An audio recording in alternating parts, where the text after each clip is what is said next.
So I'm a martini enthusiast. It's the cocktail I drink the most. So I drink whiskey as well. Whiskey.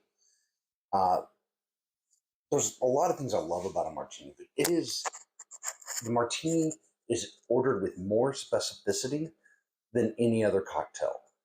Drinkers choose their base spirit, quantity of vermouth, and garnish. Getting the balance wrong can throw off the flavor of your perfect martini, right? So, what is a martini then? For me, it's booze mixed with an aromatized wine and not much else. Basically, it's gin and or vodka with vermouth and a garnish, right? So, what is the perfect martini? Well, it's the one you like. For me, there's four key factors in creating a well balanced martini: picking your base spirit, the quantity of vermouth, the dilution and temperature, and then your garnish. Picking your base spirit is the foundation, the core of your cocktail. Everything, all of the other ingredients are balanced around that core ingredient.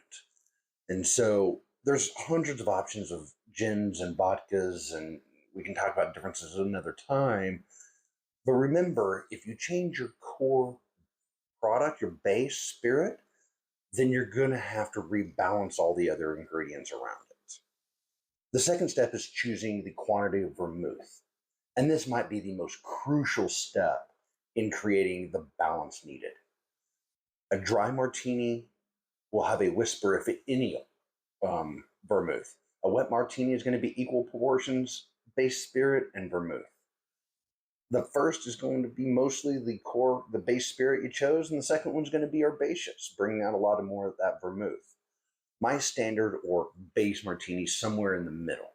For gin, that's 2 parts to 1 part vermouth. For vodka, it's 2 parts to half part vermouth. The mostly neutral flavor of vodka requires less vermouth than its highly flavored counterpart gin. There's not a wrong. It's just about choosing how herbaceous you want it and then playing around with it from there.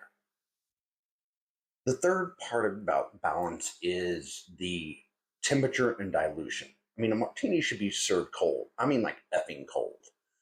And the primary ways to do that are stirring or shaking with ice. I'll get into shaken versus stirred another time. But if it's under diluted and chilled, then it's going to taste disjointed, unmixed, well, and unbalanced. Too much dilution, it's going to taste watery. Look, this is something that takes practice. For me, my go-to at home is roughly 20 seconds. I've had a restaurant serve me a 10-minute martini, and unless they put that in the freezer, I haven't figured out how they did that yet. The fourth step is the garnish or seasoning. And unlike other cocktails, it has a huge impact on flavor in a martini. And um, so you got to be careful with one you choose. Olive Olives will add a bit of brininess to it, whereas a lemon twist will add some crisp brightness to it. So it's all about the flavor profile you're going for. You can use any garnish you want or none, depending on your preference. So those are my four keys to a balanced martini. You play around with those, you'll end up creating your perfect martini. And one of the things I love about a martini is it can be anything it wants.